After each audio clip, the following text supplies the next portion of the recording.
I'm really excited for this evening and even more excited to see Abigail actually take her power tonight and show us her greatness in the room. And just to say, so my name is Janet Goldblatt. I would like to say that I was privileged to found ECL in the midst of a journey in Germany when I was studying and learning family and systemic constellations work. And actually on my way to the second intensive in the train, I remember thinking, I wish we could find that systemic practice for schools and teachers. And as I arrived, lo and behold, there it was, two wonderful women who were offering ECL for teachers, educators, anybody actually who takes care of children. So we have, I've been working with Raymond, my partner in ECL for many years, and I'm also aware that Linda of Vishala Baker is on this call, the privilege of going all the way to Connecticut to work with Vishala at her school. Happy to also see you here, Heaven, who's really been supporting us. Also one of those students from JP Girls who was able to experience our peer mentorship program, ECL, Enhancing Children's Learning program. And I'm feeling very touched, actually, even by looking at all of you here today. We've really been trying to get this group together for months now with Abigail. She's an incredible mother. And she's also a lawyer. I'm going to let herself introduce you even more, but I've watched Abigail over the past, I think it's even nearly 2 years, possibly, working with us in ECL. But I've watched how she's been working with other women, and part of our training that she has really taken in such a huge way, Abigail. And I've just watched how you've actually navigated not only your own motherhood in this as a caretaker, but really helping others. So I'm very excited to hand over to you this evening. So much, Janet. Really appreciate the introduction. Happy Women's Day, everyone. We're starting off with a short video and then I'll continue.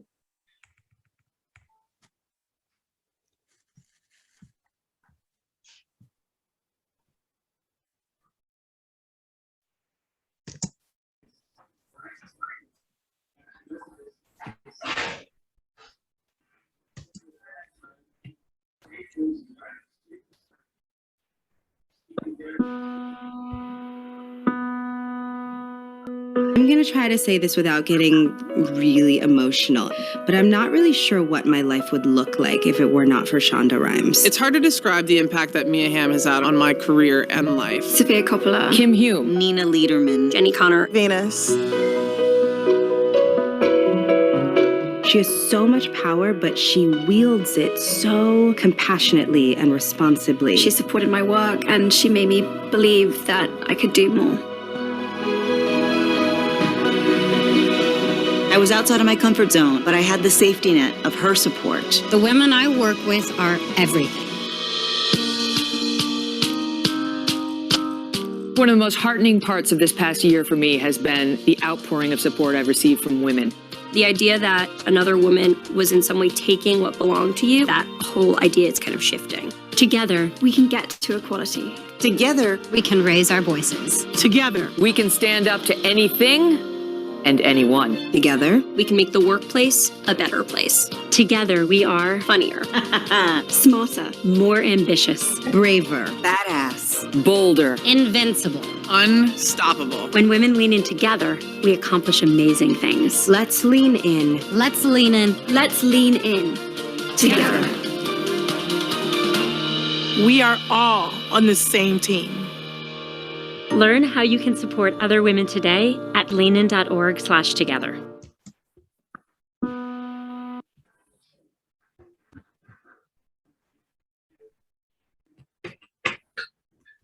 Thank you, Heaven.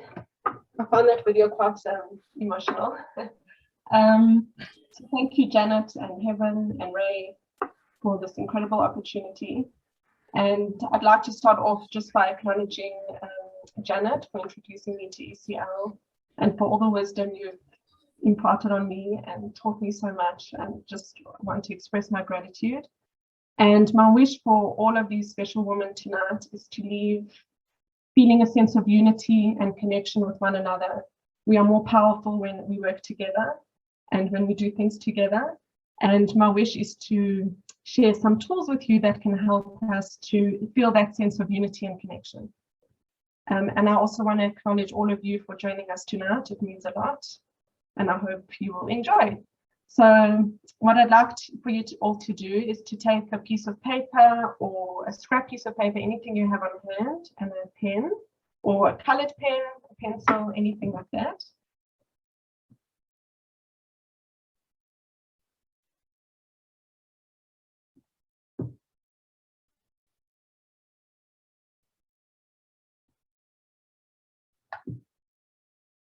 I'm just letting some people in.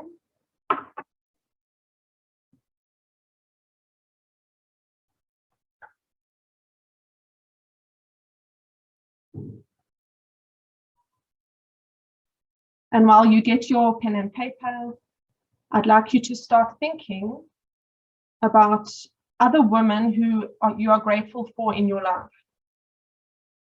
Who are the women you are grateful for? Just start thinking about that. Yeah.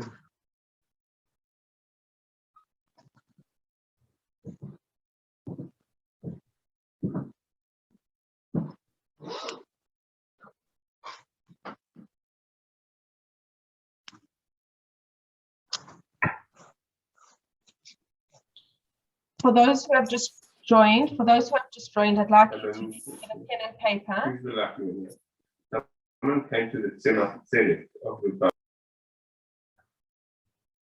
I'd like you to please get a pen and paper and start thinking about the women who you are grateful for in the life. Those women who have helped you to come and to achieve what you've done, until today, and help you come to where you are today. And this is not a typical list. What I'd like you to do is to write your name in the middle of the page, or you can even draw a little illustration of yourself in the middle of the page, whatever you feel comfortable. Kevin, you can type out the instruction in the comments for all the new people who are on. So it's not a typical list. What we're going to do is draw a little picture of yourself, write your name in the middle of a page. And around your name, start thinking about all the women who you are grateful for in your life. All the women who either went out of their way to help you achieve what you have achieved, until today. Any friendships that mean a lot to you. It could be career, family, friends.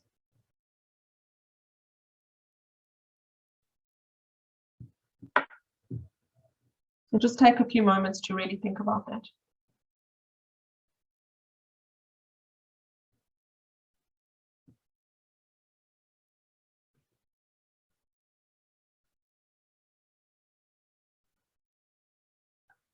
And while you write that, I'll share a personal story.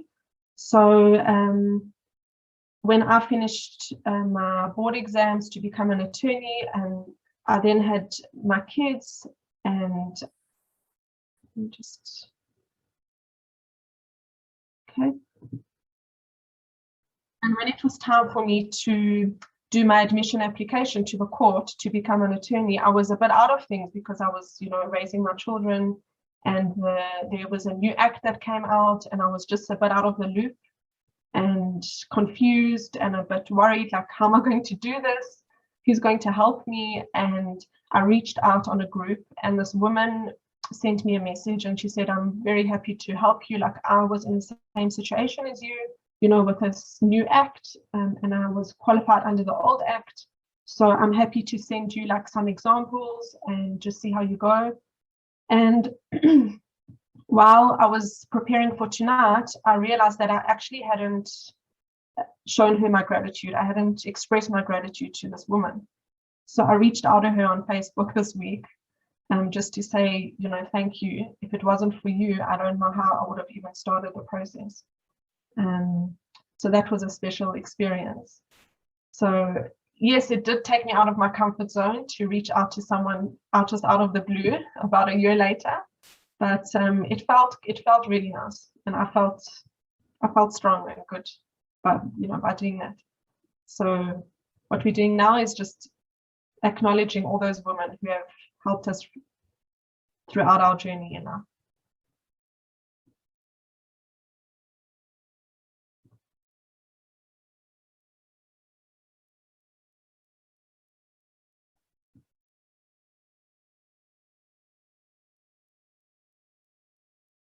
We have about 2 more minutes to complete that.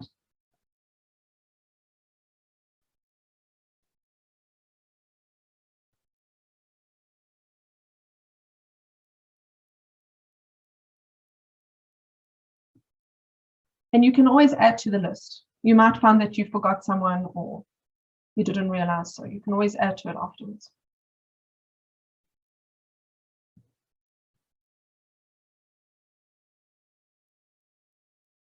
It could be a teacher,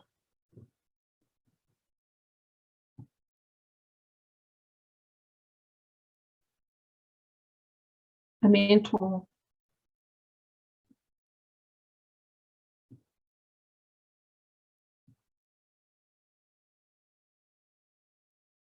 maybe an employee.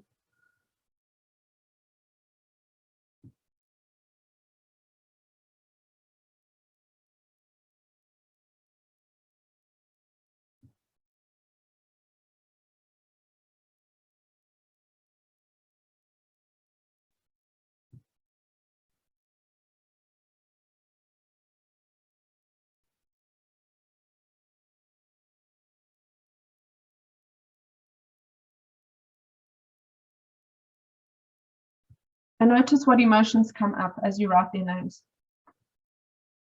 Notice if there's anything that happens in your body.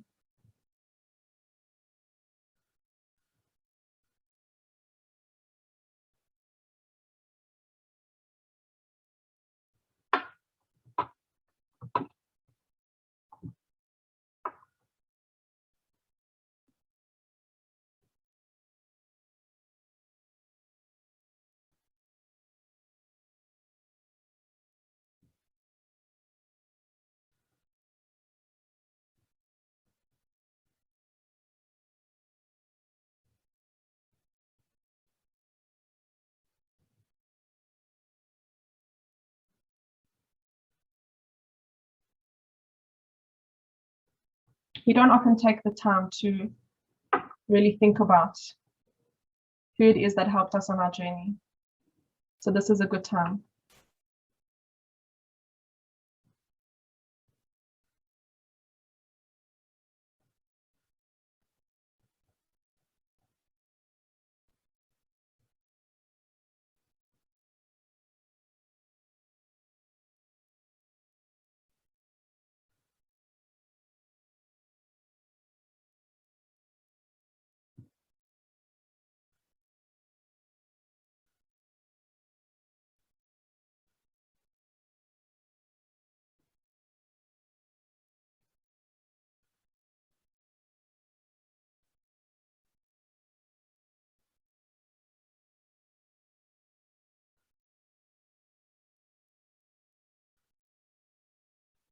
And when you're ready, I'd like you to look at the question on the screen.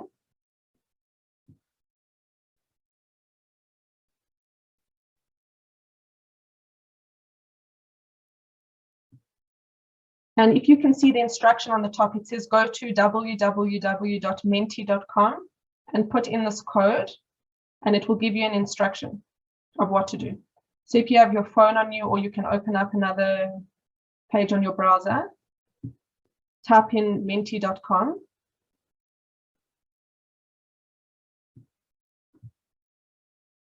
And put in this code.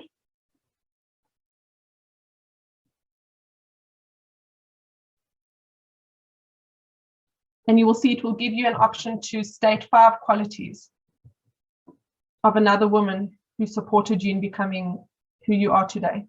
And you can put in those 5. So it's all anonymous.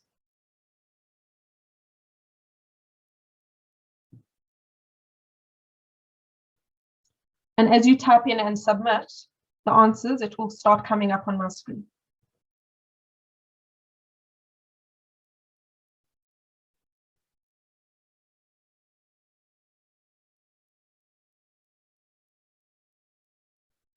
If you get stuck, let me know.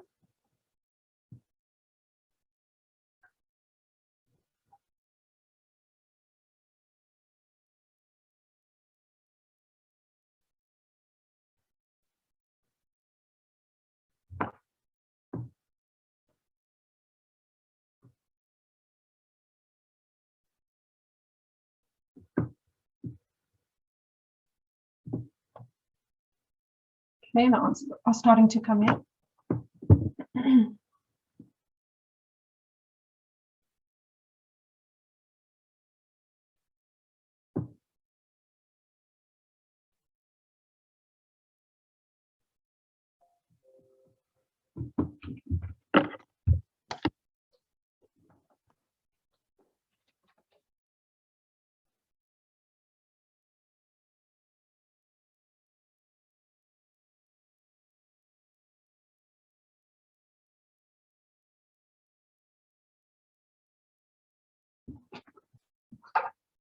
We have kindness, empathy, and the words that come up more than once will be bigger than the smaller words.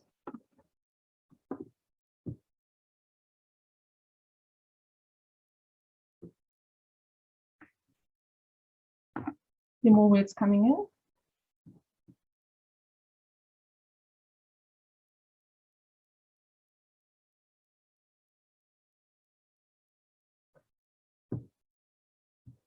Dedication, confidence, bravery. We have spiritual, consistency. That's an interesting one. Humility.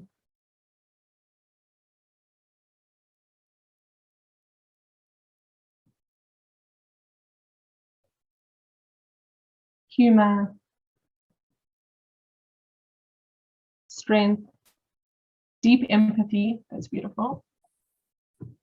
Financial support.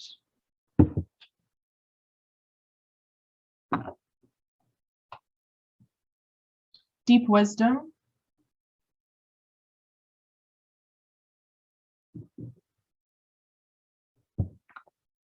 And while the answers come in, if anyone wants to share a story or any example of what comes to mind when you wrote down these words, you're welcome to share. Or if anything came to mind when you wrote the names of the women around your name, you're welcome to share. Any thoughts or any feelings that came up for you as you wrote.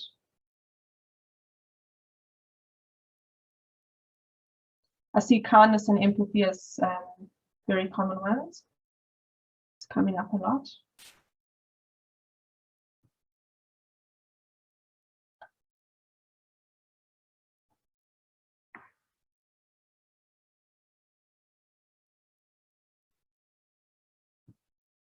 Or if anything stands out for you from this, from all these words, if you want to share anything about that.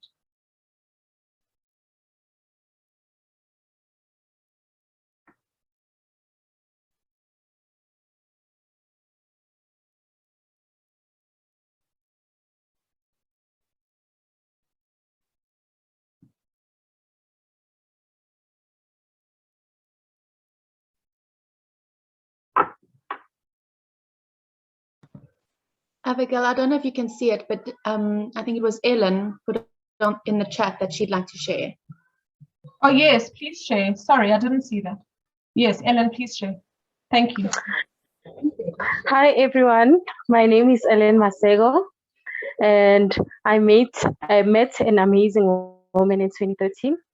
I was a beneficiary at an organization in Soweto called Ikageng that cares for orphaned and vulnerable children.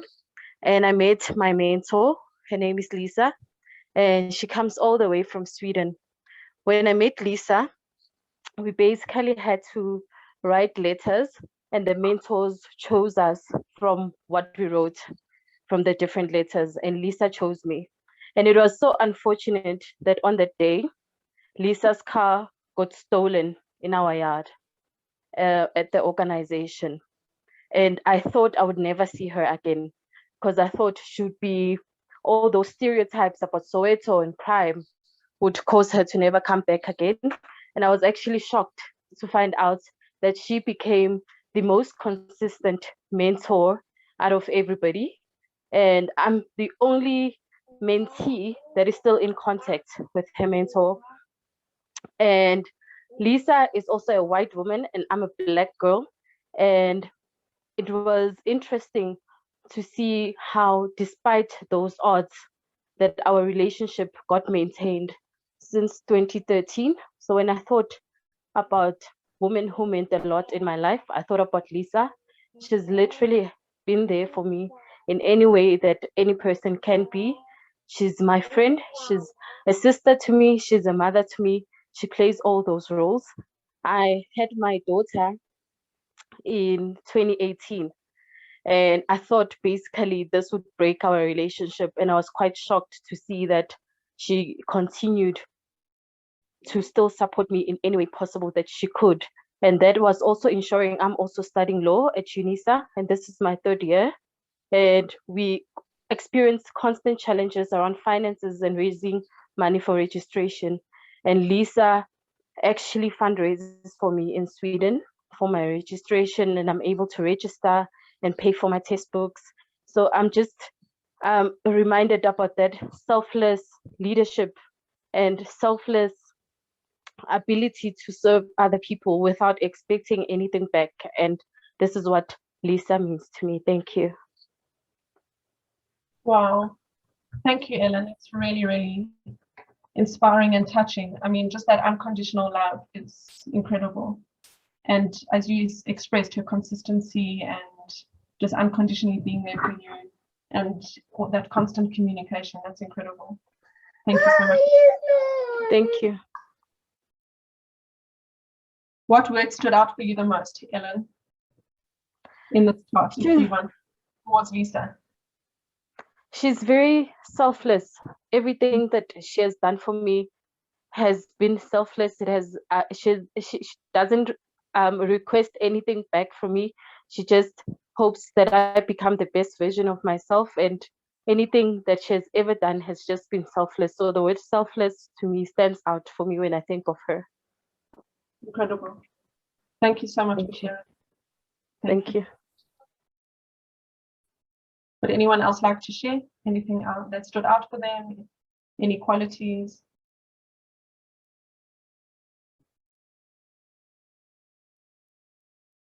Janet, did you want to say something? To share. Well, it's interesting when you first said all the women, you know, the first person I wrote was my mother. Obviously, in one way, because she gave me life, but many other qualities of hers that actually years ago I might not have honored her for, you know, and for many years I fought being like my mother, and I didn't really take her in as much as I should have, and only realizing in the last couple of years what an amazing role model she really is. And thank God she's still alive. So, and then just, it's amazing when you, it's such a stunning exercise, even my sister, and we're very different, but the qualities that she's brought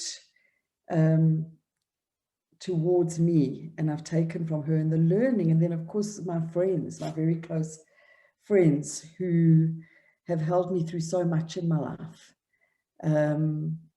unconditionally, you know, unconditional friendship and love, so important, and mentors. So I kind of put it into categories, which makes sense in a way, you know, from family members, cousins, sisters, sister-in-laws, even my recent daughter-in-law, and how much you learn along the way in your journey in these friendships, colleagues, partnerships. So there's a lot. And very grateful for I'd like to say an equal exchange that I've had with all these amazing women, and particularly even those in work. When I look at what I learned with my journey with Linda when I was Ishala, when I went all the way to the States to be with her, and the ongoing learning. So I'm just very aware of that the learning doesn't end, keeps going, and the connections really support. Brilliant. Thank you. Thank you, Janet. Amazing. And what I found by doing this exercise was it made me realize that I kept on focusing the support I didn't have. But doing this exercise made me realize, look how much support I do have. Yeah. And I have so much to be grateful for. If there are no more shares, we'll move on to the next step. Anyone else want to share? I see there's somebody in the chat, but let's see. I don't know. Okay. There's someone who wants to share. Yes, to Nokwe, you're welcome to share. Yes, hello. Thank you so much for this opportunity. As soon as I started, first of all, when I put my name at the center, oh my goodness, I felt so much strength just coming from the names that were buzzing in my head. And I ran out of space because I still remember these people by name, and obviously I started with my mom right at the top of my head, I put my mom down, and then I went down, sort of like I was following, my life as I was growing up. And the pictures of these people are so clear in my head.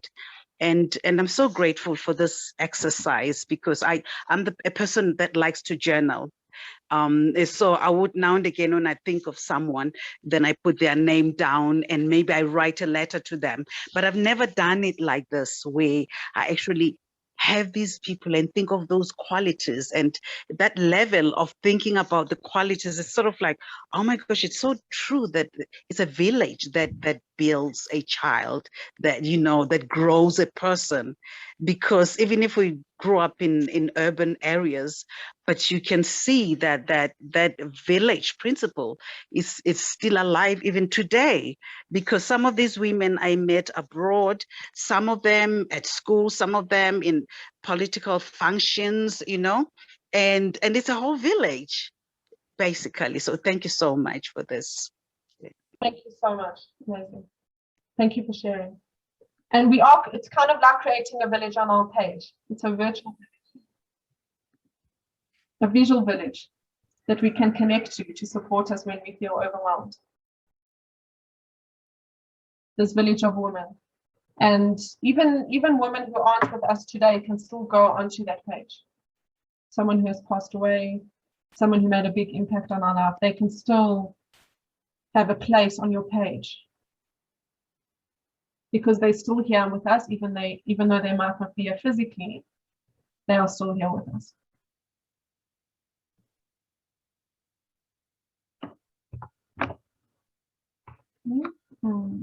Moving on to the next question.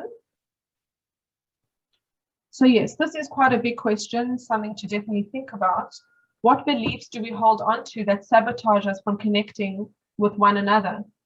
And what I mean by that is, I'll give you an example. When I had my first baby, I don't know, I just had this belief in my head that I have to do it alone. I have to do this myself, otherwise I'm a failure. Asking for help is a weakness, or if I have to ask for help, it means I'm not a good mother. And so that's a self-sabotaging belief. It doesn't serve me or anyone around me. And once I learned to let go of that and realize, hey, asking for help is actually a strength, not a weakness, I was able to move forward. So you can, again, go onto that page that you were on and start submitting answers, which are all anonymous. What beliefs to hold on to that stop us from connecting to one another or to another woman? And if you are not able to submit answers, you can send it to Heaven. She's under the name ECL South Africa privately, and she will submit it on the website. Is it working?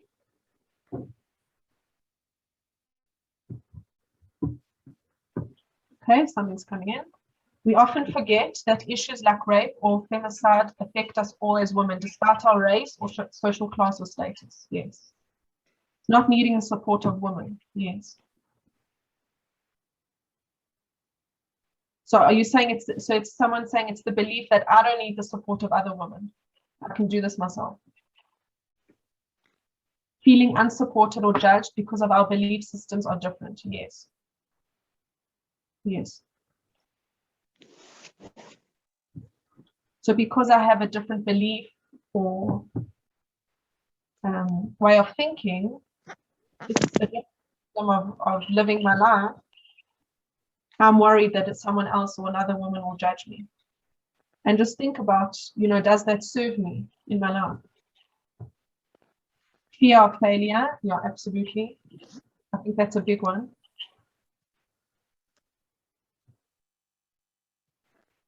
Being so scared to fail, so we'd rather not show up.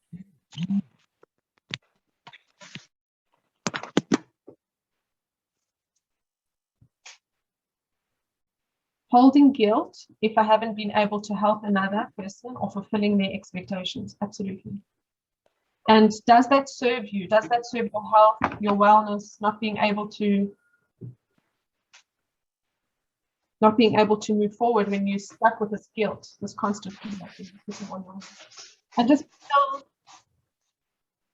feel where that guilt is sitting in your body. Do you feel it in your throat? Do you feel it in your chest? Where do you feel that guilt? Stereotypes. I think that other women don't want the best for me. Okay.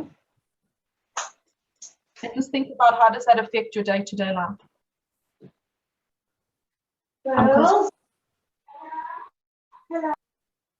I'm concerned that I will let someone down. Yes. I won't live up to expectations that the other person has of me. Yes. Just look at all these, take it in. And we're holding on to all these beliefs. And ask yourself, does it serve me?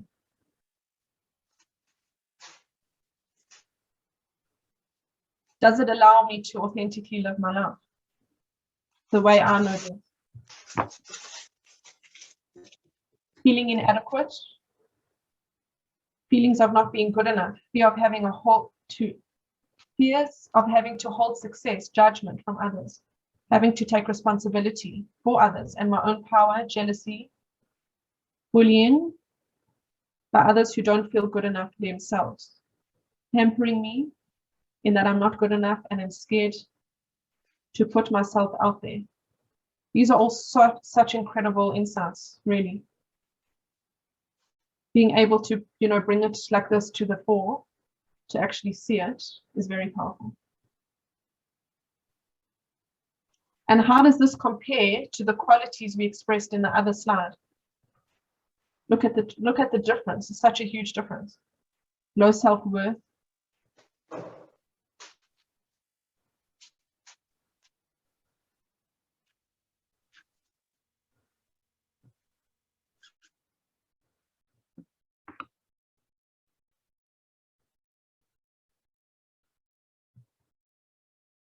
Low confidence.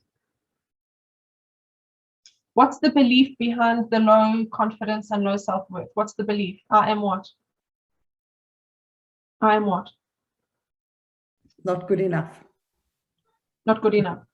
Yeah, thanks, Janet. I'm not good enough. I'm a failure. I'm inadequate.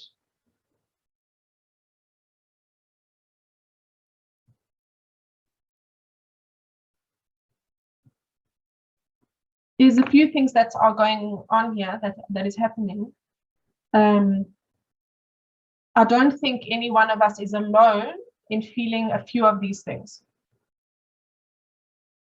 We all have stages in our lives where we feel something from here. And so, thank you for putting yourself out there and expressing this. The belief that you always have to stay strong and can't show that you're vulnerable or weak. No, absolutely.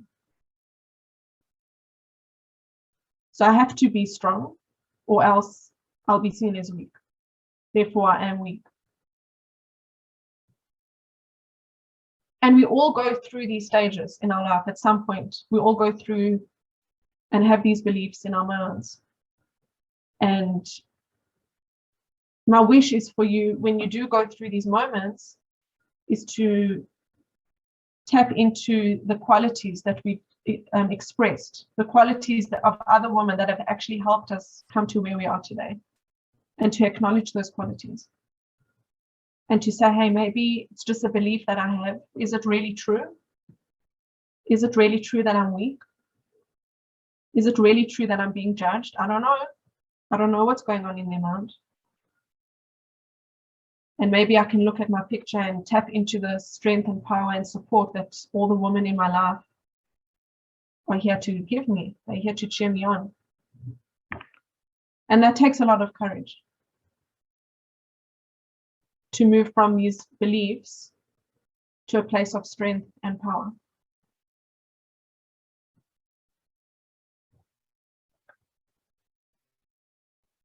Would anyone like to share anything before I close this? And I think what was shared is really incredible.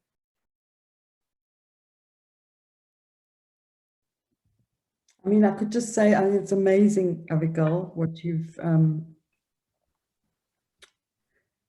brought to all of us here at this session. It's such a brilliant question about how we sabotage our highest potential. And just looking at all these answers, I realized that we're all, or most of us are all in the same boat. We all have very similar fears. And perhaps there's something around, I mean, I'd love to hear, maybe in another session you might hold sometime, I don't know if it will be carry on with that, is what does one need to move through those fears? Like, what do we need to break the pattern in us that holds us back? What do we need to happen?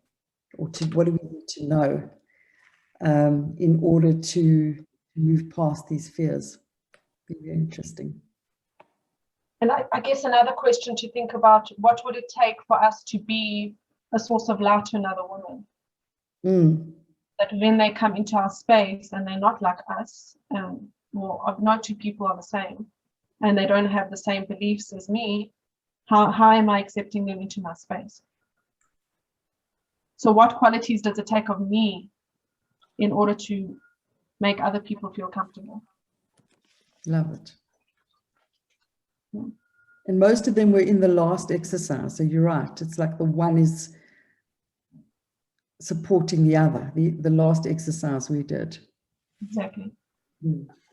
I'll go back to that. We'll just have a look.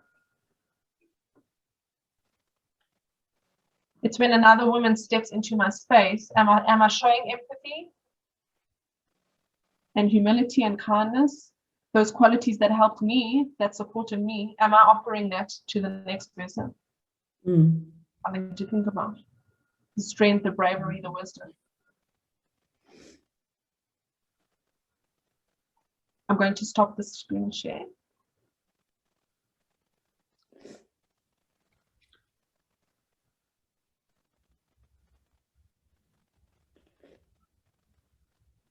Kevin, can you please share the video?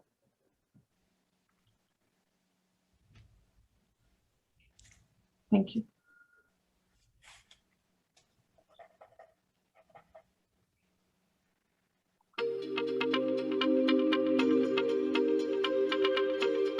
One of the things that I love in, I think it's the first book, The Gifts of Imperfection, you talk about being a wholehearted person.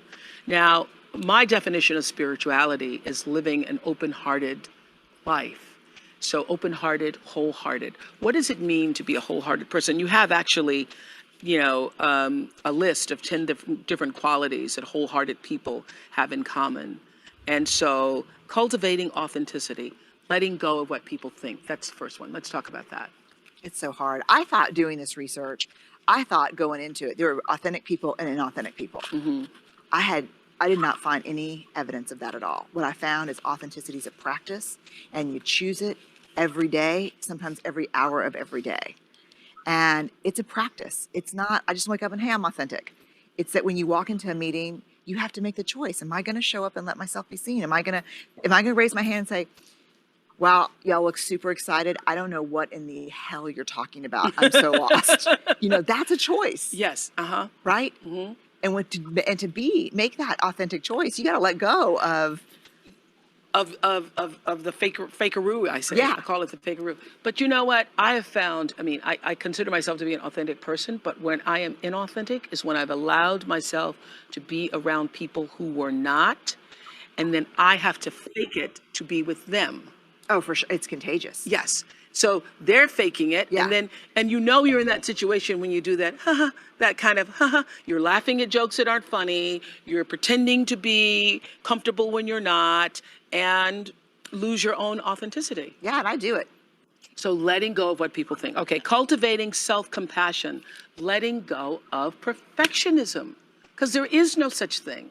No, and this was, first of all, that this is what led. These 10 guideposts that emerged from the research is what led to the breakdown. Yes. Like, this did not make me happy. Because you were like 2 out of the 10? I was 2 out of the 10, and I was cheating. And you're writing the book. Right. And so I had to put the data away. I didn't write the book until I was in therapy for a year and a half. Wow. And I went to a therapist with an Excel spreadsheet that said, here are the things that I need more of. I've got 6 weeks. Go. Fix me. Fix me. She said, yeah. But no, so here's what I learned about. Oh, I love that you went to a therapist that sees therapists. Yeah. And that you started out by saying, look, I just want to be fixed. And I don't want to talk about that mother stuff and all that. No, no past. Childhood BS. No childhood BS. Let's just get to it. Tips and techniques, baby. Bullet points. Bullet point me. Save me. Tell me what to do. Yeah, no. Wow. So perfectionism, what emerged for me in the data was that perfectionism is not about striving for excellence or healthy striving, which I'm for. Yeah. It's a cognitive behavioral process, a way of thinking and feeling that says this: if I look perfect, do it perfect, work perfect, and live perfect, I can avoid or minimize shame, blame, and judgment. You know what I thought when I was reading this? I had another aha. 2 people. This was my other aha. That perfectionism, I never gotten this before until I read this, that perfectionism is the ultimate fear, that the people who are walking around as perfectionists, who have to have everything that they are ultimately afraid that the world is going to see them for who they really are, and they won't measure up. There's no question. That's what it is for correct, me. Right? That's exactly what it is. Okay. Yeah, it's fear. Because it's very different than trying to be excellent and working hard and doing your best. Yeah. Yeah, and so I call perfectionism the 20-ton shield. We carry it around thinking it's going to protect us from being hurt. Yeah. But it protects us from being seen. Yeah, it's interesting because you are, and I actually think, it's sad because you're striving for a world that doesn't exist. Yeah. And I can see right through it. God, it's so slippery. I'm like a recovering perfectionist. Really? To me, it's like one day at a time.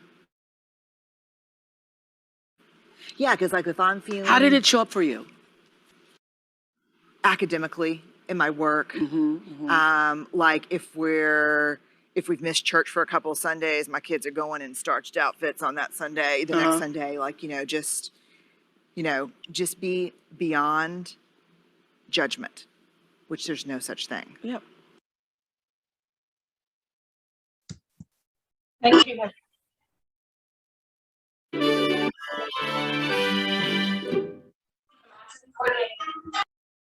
Is anyone willing to share how perfectionism has shown up in their own lives?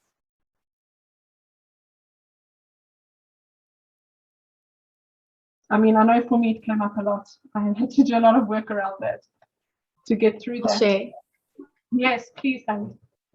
I love how she says recovering perfectionist, because I mean, some people might disagree about my level of perfectionism, but with a lot of things, and we live in a world where we really can and should use social media and whatnot to build our businesses and our kind of traction in gaining more in terms of our business. And I hold back a lot because I'm so nervous of this idea of perfectionist, you know, and like I'll make a video or I'll do a post and I'm like, oh, I'm not going to post it because it's not exactly perfect. So I think I love that, like recovering perfectionist, and I'm going to take a lot from that, because I think we've just got to do it. We've got to, nobody really knows that you don't know what you're doing. So, you know, if you just jump into it and take a chance, you know, and let go of that perfectionism, I think that it can lead to something. And I love, you know, going back to that authentic self and not having to worry about what other people think is part of the perfectionism. You know, when we're being authentic, we are not thinking about being perfect. That's right.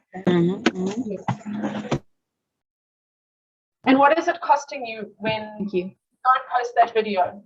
You know, because you know you're scared of that it's not perfect. What is it costing you? Well, I think it works both ways, because sometimes I post the thing and then I sit in this fear of like, oh, it's not exactly perfect. So it's really an unlearning, I think, because both ways I kind of sit with this like feeling of, oh, what have I done, you know?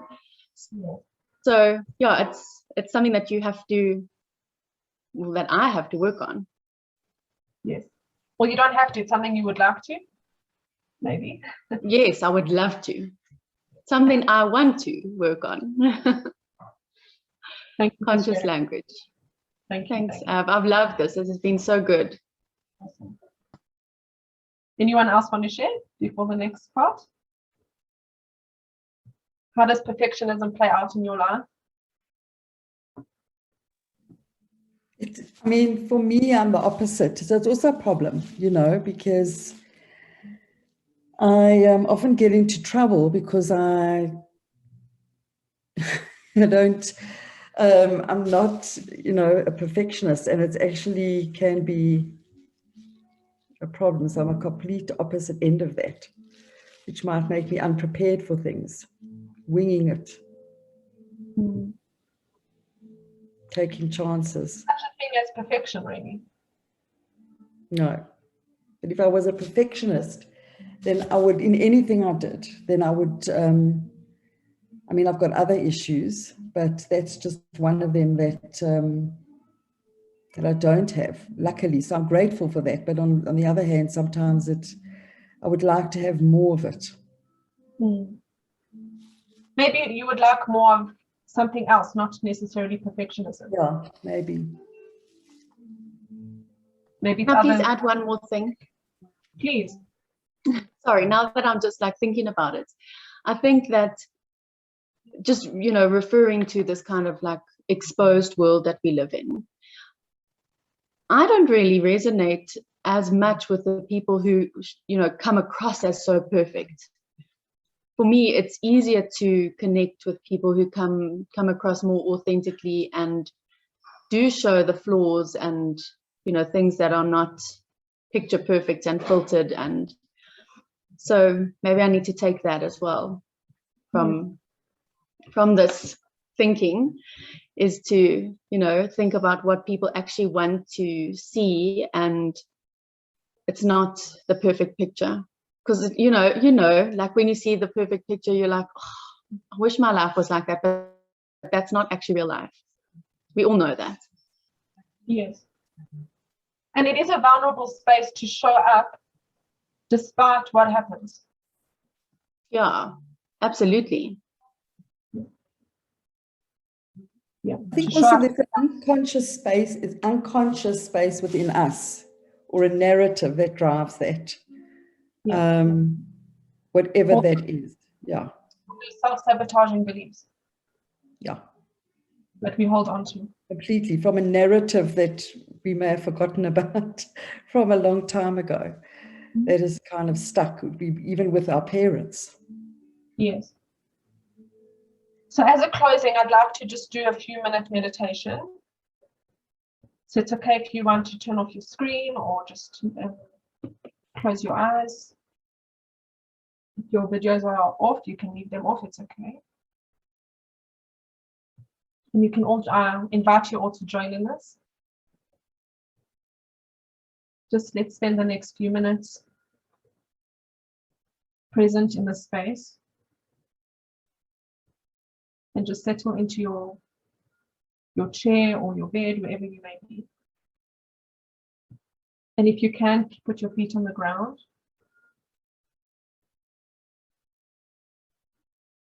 Take a deep breath in through your nose.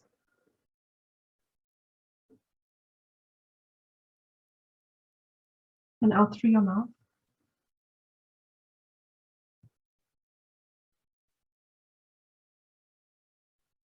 And just picture yourself as the center of your universe. Just like you are in the center of your page. And just breathe it in.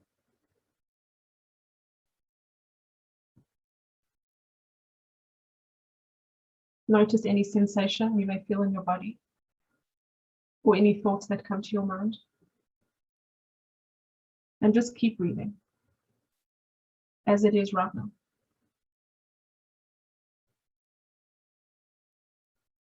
And say the words, I am. I am.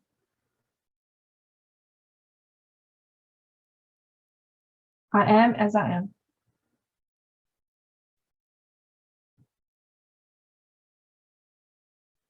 And take a deep breath.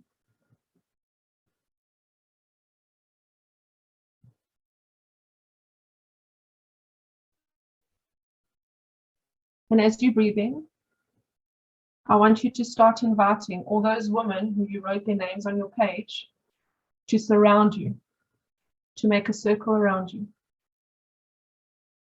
Start inviting them one by one in your mind's eye. And notice where they stand. Are they standing in front of you? Next to you? Behind you? But wherever they do stand, they come forward and form a circle around you. Just breathe.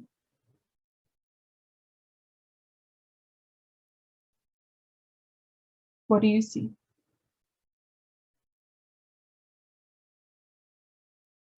What do you hear?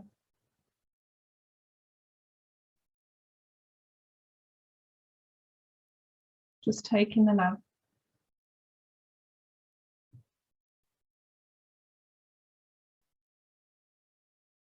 And breathe.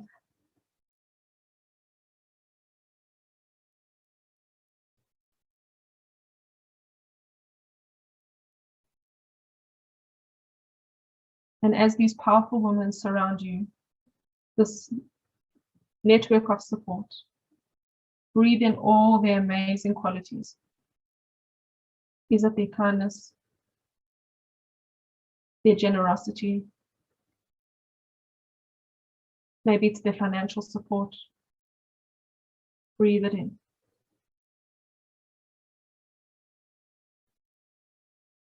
Is it their trust in you?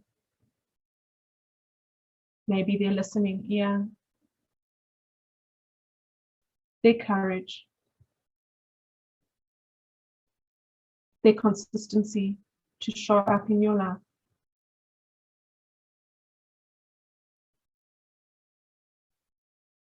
Maybe it's how they believed in you.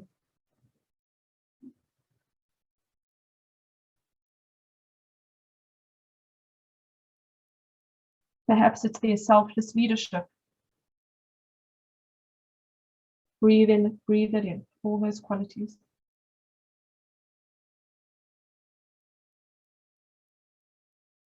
That unconditional love. And just feel all that power surrounding you, supporting you, holding you from every side of your body. Do you feel that?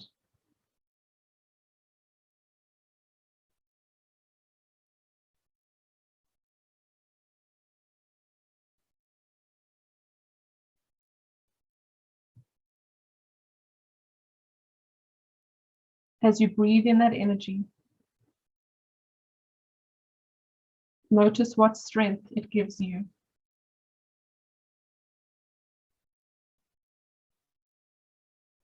To now serve other women who may come into your life or into your space, or other women who rely on you for support.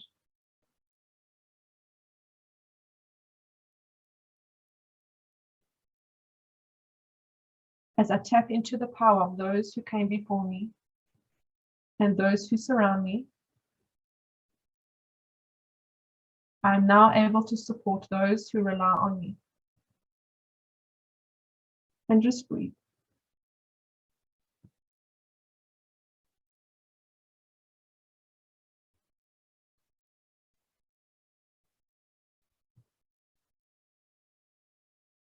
Take a few more deep breaths in through your nose and out through your mouth.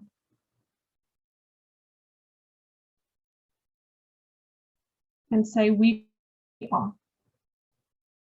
We are.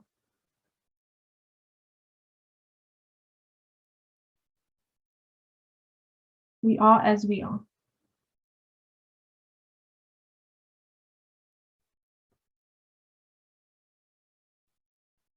And when you're ready, you can open your eyes.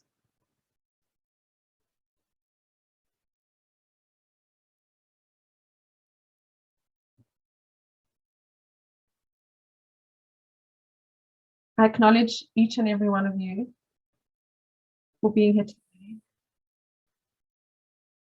And even if your camera's not on, I'd like you to look at the names of the women who have joined us today, who've given up an hour of their time to be here. And for those whose camera's on, you can look at each other's eyes, just connect to another woman, even by name or by face. What do you see?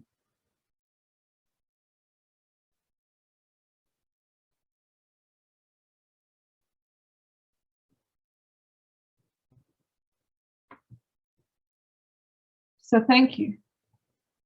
Very special and amazing for me to have had you all here with me for this last hour.